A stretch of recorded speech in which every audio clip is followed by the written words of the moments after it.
Leadership is really painful.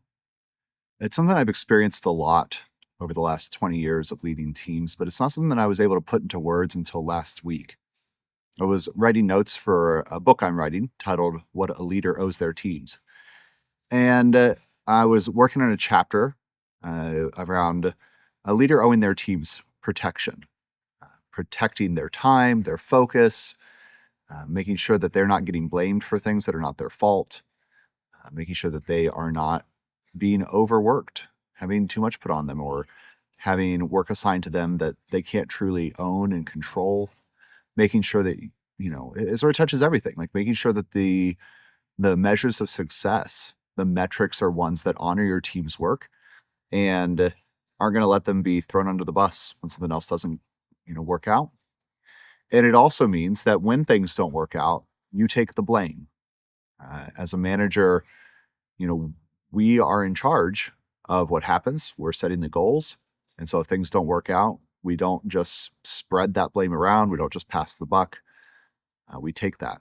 We also take on the burden of resolving conflicts and disputes, of making hard decisions and owning the consequences.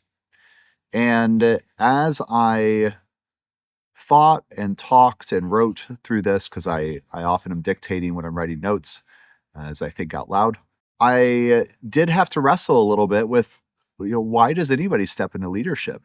And this theme is really common right now across the technology industry, across all teams. A lot of people moving from leadership into individual contributor roles. It's become particularly prevalent with Generation Z of them not wanting to move into management roles. There is, so many middle managers are getting laid off and fired over the last couple of years.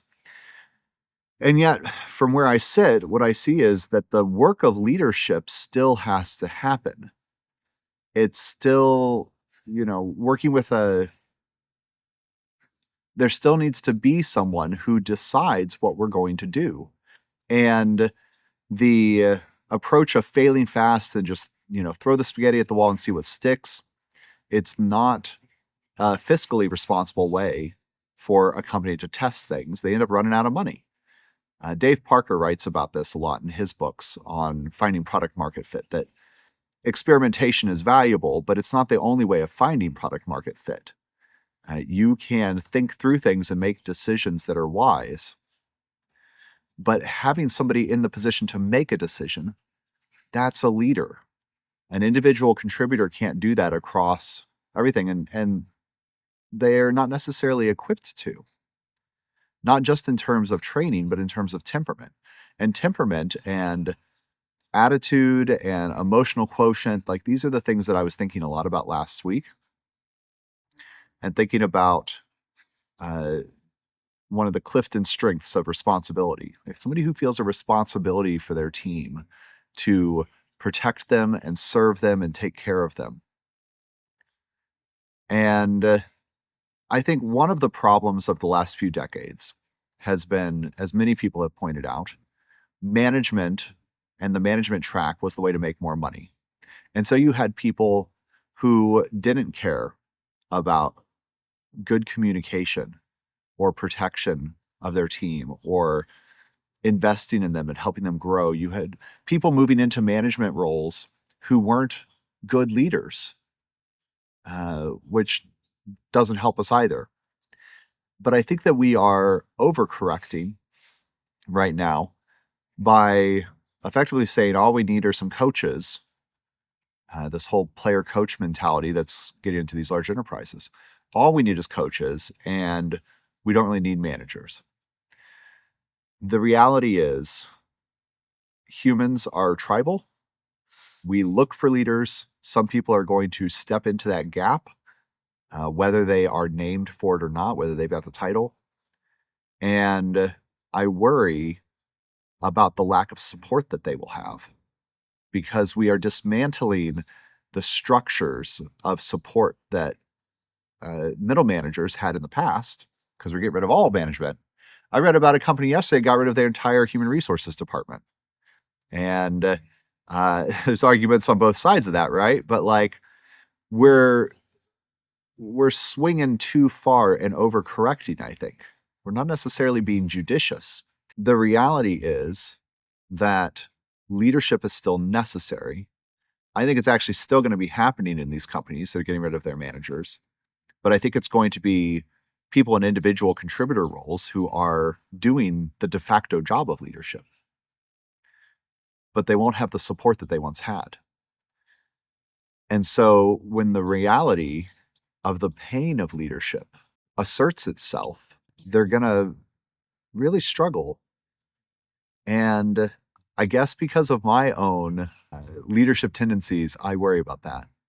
I worry about all of you who I haven't met and don't know, and the burdens that you are going to take onto yourselves because you care, because you give a shit, and you want to take care of people on your team. And you probably already know the pain of leadership because you've seen other people carry that burden and work the extra hours and lose sleep at night and think deeply about what is the right next thing to do. But something in you and something in me, I don't fully understand it, but like I am driven to do this. And I've taken all kinds of like personality assessments and things like, and I know myself well. I have no interest in power. I'm honestly not that ambitious a person. I don't want to build fiefdoms. I don't, care about getting a following. I'm not interested in that stuff. But I care about people and I want to see them do well. And that requires investing in them, and investing in them is leadership. And as I was writing these notes last week, again, it almost startled me. Two things. One, saying out loud how painful being a leader is. And I thought back over the course of my career, and I could name a few times when in the role of leader, I was just very joyful. I was having a really happy experience. So like, I had a team years ago that they surprised me on my birthday and gave me a birthday gift, which sounds very minor, right? But like, it was a hybrid team. Some of us were in an office, some were remote. We were multinational, and they scheduled this meeting. I thought it was about, some work related thing. And some of them are on the big TV on a conference call, and some of us are at the table. And one of them pulls out a birthday gift for me. And it was this beautiful leather bag that they had pooled their money together and bought for me to thank me, as they said, for being a good boss. And I cried. Like, I mean, at that point I was, 15 years into my career. Nobody had ever done anything like that for me before. I had received thanks a few times, but something like that, that really sticks with you. And I've had other moments of people thanking me, or they go on to get a better job and they express appreciation for the work I did with them to help them to grow and to protect them and to encourage them. Like, those moments are really good. It's hard for me to say that those moments make it worth it, though, worth experiencing this pain of leadership. That's like 5% of the time, I think. I think 95% of the time, it's hard work. Management is work. And it's fulfilling. I enjoy it, but it's definitely something I'm driven to do. And as many people are experiencing right now, you get paid more as an individual contributor than you do as a manager or a leader. And yet I feel leadership is so incredibly valuable. I feel like it makes the world a better place when you've got a really good manager, somebody who really cares about you and can communicate well and honestly to provide good, thoughtful direction and keep the team aligned so they're working better together and resolving conflicts and disputes and taking the blame and giving the credit. Like, we need more of that stuff, but it's painful and it's hard. And one of the things that frustrates me most about what I'm seeing in tech right now is that we have leaders who don't experience that pain, and they're making decisions that are devastating to their employees. And they're not wrestling with this because they've outsourced it to quantitative models. And this has been happening for decades. Managers using spreadsheets to make decisions for them. But it's so much bigger right now. And the impact of the layoffs and the decisions being made right now isn't just on the people losing their jobs. It's for the people left who, in many respects, now lack good leadership. And some of them are going to step into that role. Some of you are going to step into that role of leader and pick up this burden. I want you to know that you are not alone in that. And even if your company doesn't have the support structure anymore, even if they've gotten rid of HR and they've gotten rid of your PTO and your parental leave and everything else, and the world just seems like a super dark and shitty place, you are not alone. There is support out there for you.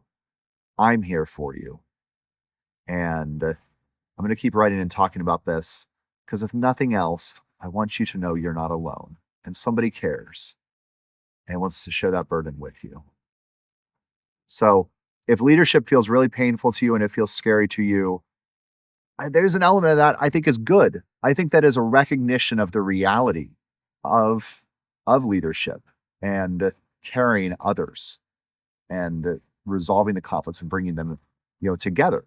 But it's worth it also because we make the world a better place when we make other people our priority.